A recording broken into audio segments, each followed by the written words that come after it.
Jackie Gleason. The Honeymooners, with the stars Art Carney, Audrey Meadows, and Joyce Randolph.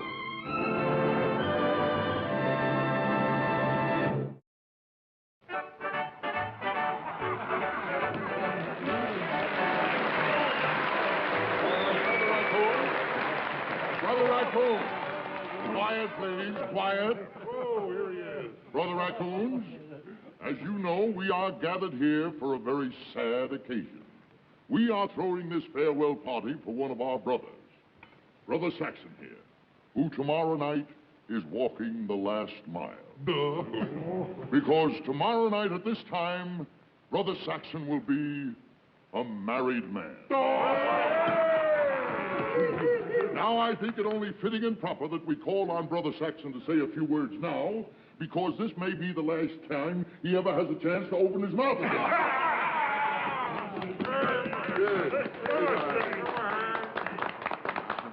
I know. Pale already. Don't worry about him. Go ahead, brother. I know that all of you brothers must have been joking about the things you said about marriage tonight. I'm very happy. That's because you ain't married yet. Wait till tomorrow. You are a riot. I think it only proper that, being he's going to be a relative of mine, shortly, I should say a few words at such an occasion. Gentlemen, I am sorry to say that I feel very sad tonight, because I am largely responsible for the predicament that he's going to be in starting tomorrow. You see, I introduced him to my sister-in-law, Agnes. So it is obviously my fault, because you can see that he doesn't know what he's doing. I'm very happy. They are. That proves it. He's stoned. Well, there is a silver lining to this cloud. However, I think that I end up with most of the silver in this cloud. You see, he's marrying my wife, Alice's sister. So therefore, he is going to have the golden opportunity of sharing that sweet, dear, old mother-in-law of mine.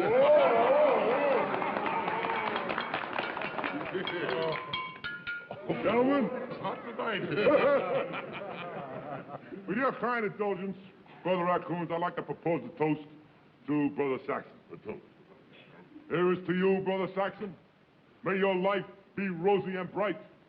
If you'll take the advice from an old married man, you will get out of town tonight. And now, Brother Raccoons, now that the dinner and the speech-making is over, I propose that we go into the club rooms for a little entertainment.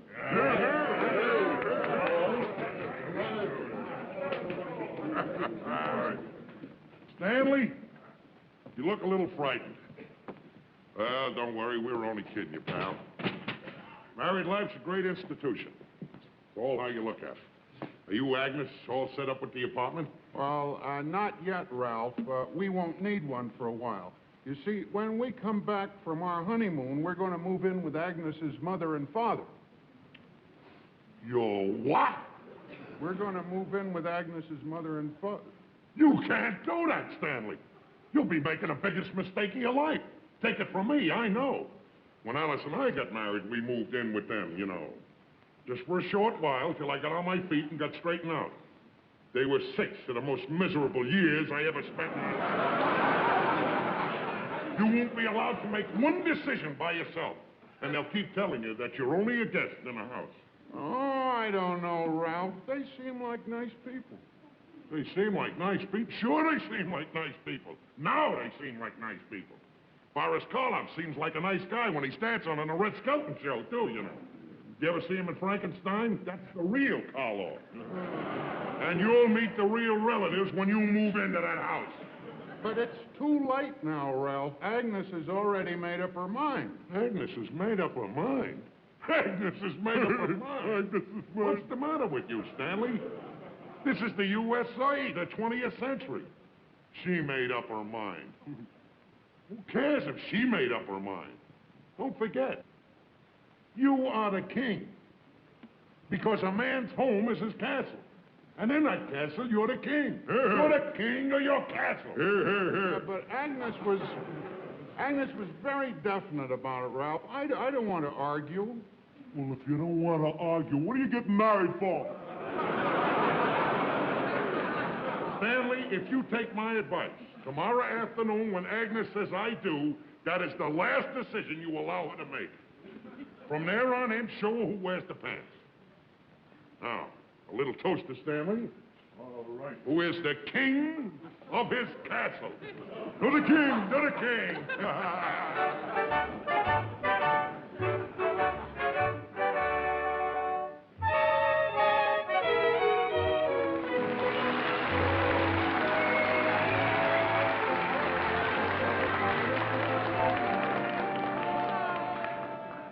Ralph, I can't get over what a lovely bride Agnes made. Ralph? Ralph? Go ahead and laugh. Go ahead, Garrity. Laugh all you want. For your information, I did not rent this from an undertaker. Boy.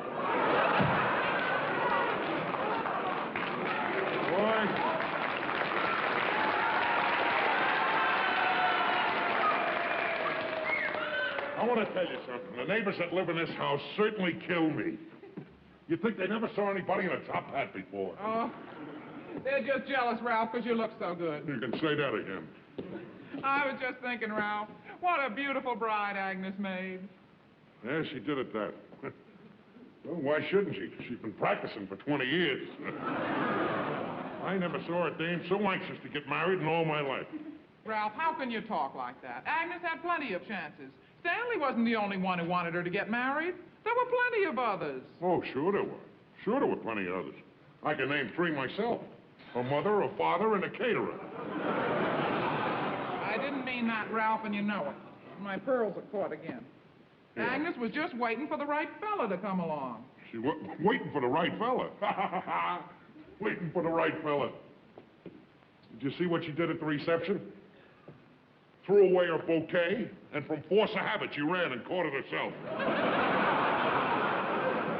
She did not. She didn't, huh? No, her foot slipped.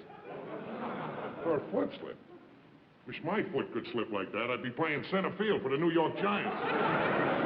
All right, Ralph, that's enough about Agnes. She's married now, and she's very happy. Yeah, you're right, sweetie. She is happy. She sure is in love with that Stanley, too, and he's in love with her. That's the main thing. It's like you and me, see? We have arguments and everything, but you know that I love you, and I know that you love me. That's right, sweetheart. That's all that counts. I'm going to make some coffee, Ralph. You want some? Nah, I'm tired. I didn't think that reception was going to last that long. I'm going to bed. Oh, and by the way, I'm going to put this in a box. The first thing in the morning, take it back to McLeod's. Because if I help 1 minute after noontime, I got to pay a whole day on it. All Take right. it right back. I will, Ralph.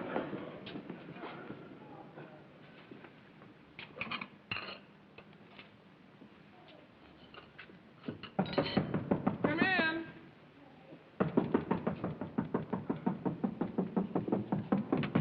Agnes! What's the matter? Oh, he's a beast. Stanley's a beast, Alice. We just had the most terrible fight. Well, what happened? Oh, now, Oh, come on, Agnes. Now, crying's not going to do any good at all. Hey, what is she doing here? Please, Ralph, Agnes and Stanley have just had a terrible fight. A fight? Already? At least we waited till we got on a train.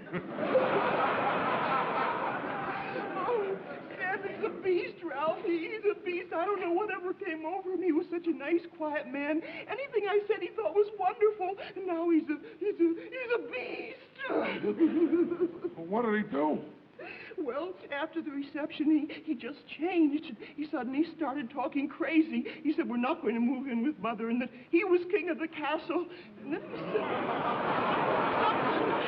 said something crazy. Something like Boris Karloff dancing on the Red Skelton show. About this being the 20th century. Why, Ralph, what do you suppose made Stanley change like this? What are you asking me for? How do I know what made him change? Think I had something to do with it? Now, Don't be silly, Ralph. It's just that he's a friend of yours. Alice, can I stay here for the night? I'm too ashamed to go home to Mom and Dad. Now, wait a minute, Agnes. You're married now, and no matter what, your place is with your husband. Oh, he's a beast. I never want to see him again as long as I live. Oh, well, as long as you feel like that, maybe you better stay overnight. I tell you what, you and I can take the bedroom, and Ralph can sleep out here. That's right, sweetie. You go ahead in there. Wait a minute! You're going where and I can sleep where? Oh, all men are beasts. Please, Ralph. Now, that's enough now, Agnes. I'll loan you one of my nightgowns, and you better get right to bed. Oh, dear, there's only one left. The rest are in the laundry. I tell you what, you take this, and I'll wear a pair of Ralph's pajamas. Oh, thanks, Alice. All right, Miss Dorothy Dix, fixer of marriage problems.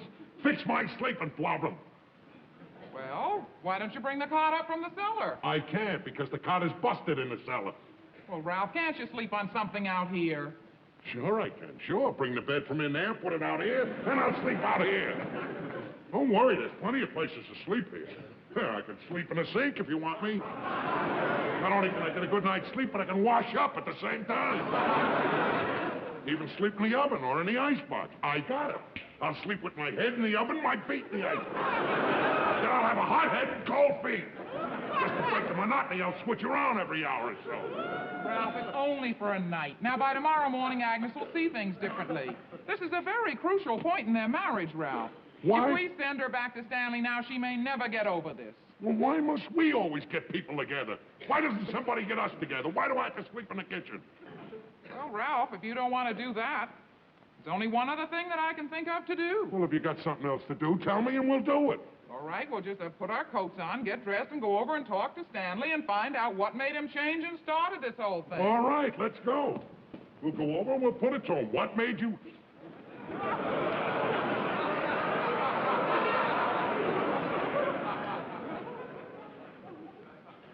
Go ahead to bed. Ralph, you just said... Go to bed.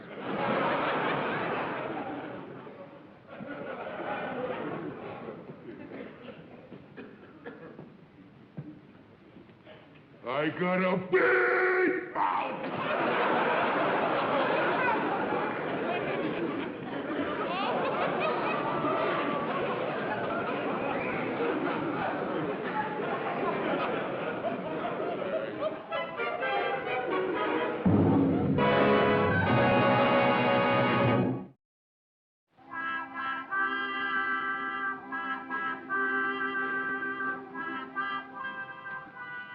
I'll put some coffee on now, Agnes. You just stay right in bed and rest a while. Oh, thank you, Alice.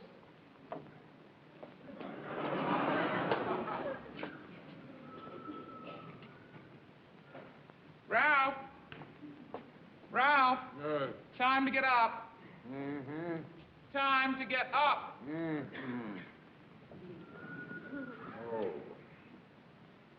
You gotta do something about this mattress, Alice. It's murder. You don't have to get up yet. I'll put the coffee on. I'll go in the kitchen.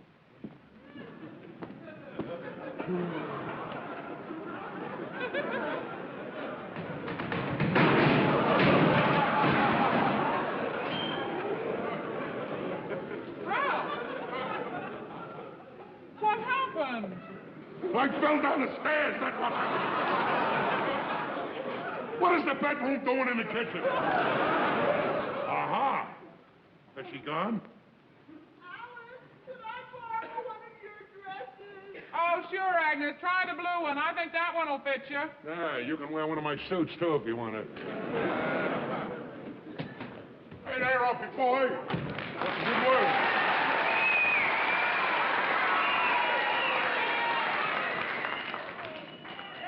Well, I guess Agnes and Stanley are up in Niagara Falls now, huh? Yeah, well, if Stanley's up there, he's up there alone. She's here. Agnes is in the bedroom. Agnes is here? They had an argument, a big fight, right after the reception. Boy, let me tell you something. I heard of husbands and wives taking separate vacations. The first time I ever heard of separate honeymoons. They're not on their honeymoon. They had a fight, I'm telling you. She's got to get out of here. Well, now, look, is she going to leave here or is she going to stay? I'm afraid she's not going to leave, Ralph. And the way she's talking, she never wants to go back to Stanley again. She never... What, do I got to sleep in the kitchen for the rest of my life? Please, Ralph. She's going through a terrible ordeal right now. She's going to come out here any second. Now, please, whatever you do, don't do anything to upset her. Now, just try and say something pleasant, something that might cheer her up a little bit. And you too, Ed. Well, Alice, you can count on me. Oh, well, don't you look nice, Agnes? Yeah. Boy, you look nice. Well, hello, Agnes. By the way, I ain't seen you since the wedding. Congratulations.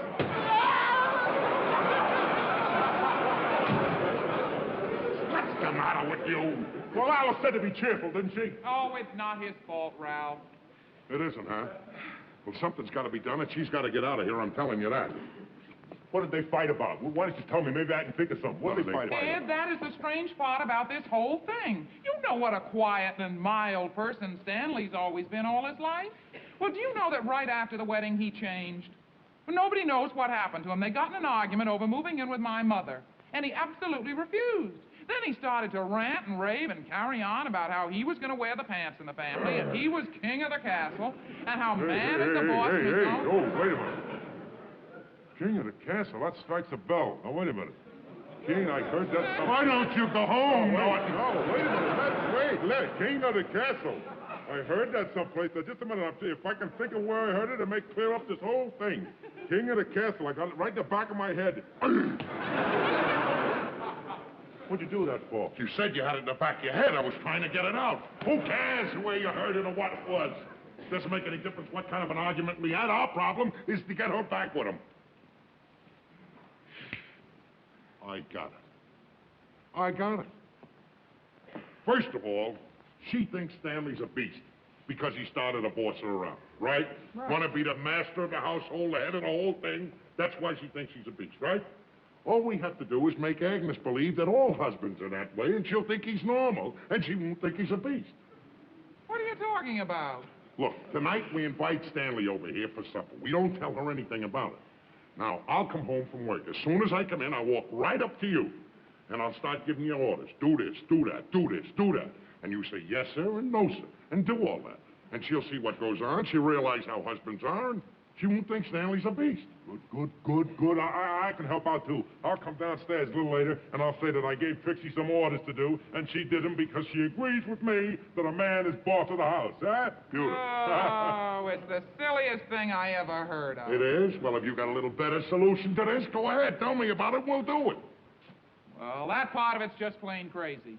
I will admit it's not such a bad idea getting the two of them together here You for bet dinner. your life it's a good idea. And it'll work. Mark my words. Take it from me. Just listen to him, will you, Alice? Because a man is king of his castle. A man is boss of the family. I think I know where I heard it, Ralph. The king of the castle. Get out!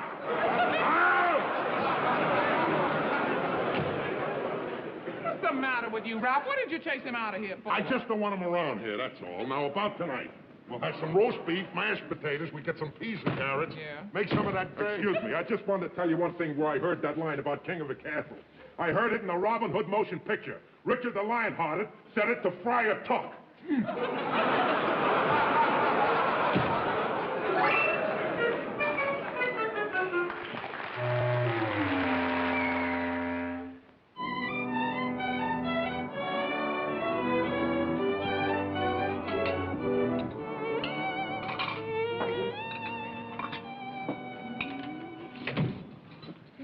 Gee, Alice, I didn't know you were setting the table. I would have helped you. Oh, that's all right, Agnes. I'm almost finished anyway. You said 4 places. You having company? Well, I was going to tell you anyhow, Agnes. Come in. Stanley! Agnes, sweetheart. I knew this would happen if you just saw each other.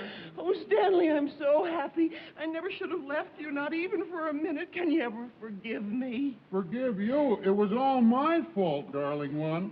I should never have talked the way I did, sweetheart. I never should have listened to Ralph.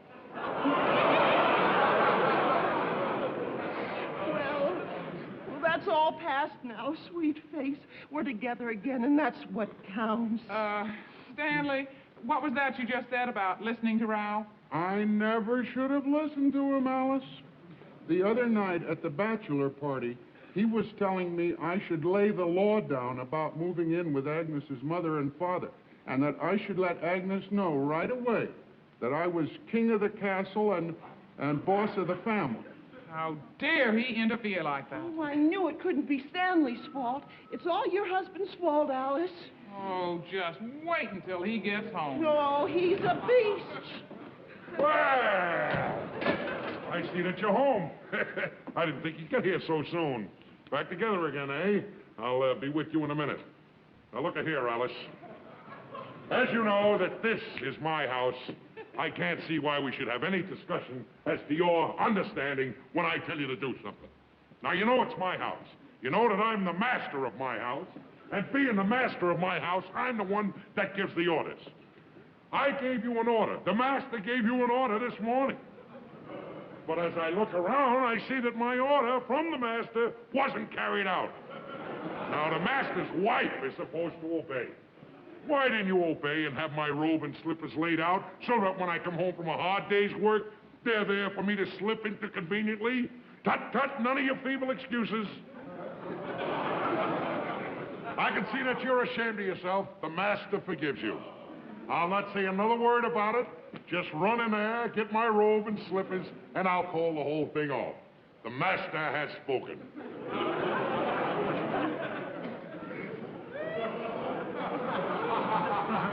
Got your gas bag filled. Why don't you blow away? What's the matter with you? Don't talk to the master like that. We never get it. Ralph Cramden, how dare you interfere in their marriage? Putting all those crazy ideas into Stanley's head. He has just told me everything that you told him at that bachelor party. I might have known it was all your fault, Ralph. I shouldn't have listened to him, sweetheart. Oh, it wasn't your fault, Stanley. He's been a troublemaker ever since he got into our family. Well, Ralph, I hope you're satisfied. Hi, old folks. Hey. Hi, Stanley. So you're still here. I want to talk to you just a little while. First, I'd like to talk to you, Alice. Trixie said that you wanted her to go to the movies with you tonight. Well, she can't go to the movies tonight. You know why she can't go? Because I said that she can't go. No particular reason. I said that she can't go, and I am the boss of my house. Stanley. Oh, Agnes.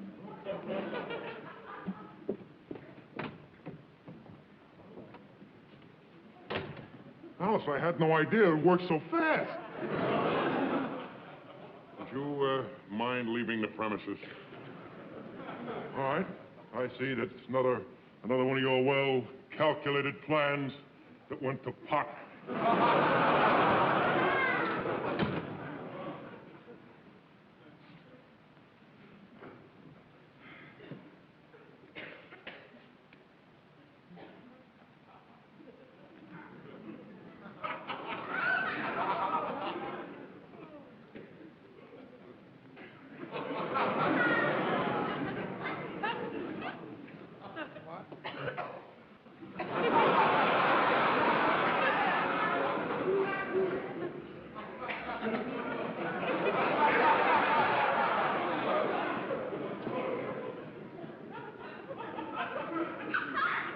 All right.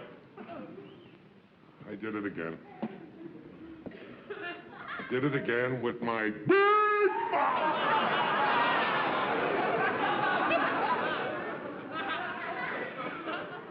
I learned a lesson though this time. A real good lesson. If there's anything a man or a woman shouldn't do, it's get mixed up with somebody else's marriage. It's tough enough for young people to get along today without somebody butting their nose in, telling them how to run it. They can do it. Everybody else has done it. They need no help. Nobody, do this, do that, do it this way, do it that way. They can handle the whole thing by themselves. We did it. We had our arguments, but we settled them ourselves. And you know why? Because there was nobody around to pick at us. That's why. Imagine me telling somebody how to run their marriage. You know what I'd do if anybody tried to tell me how to run our marriage? Ho-ho! Bang, zoom.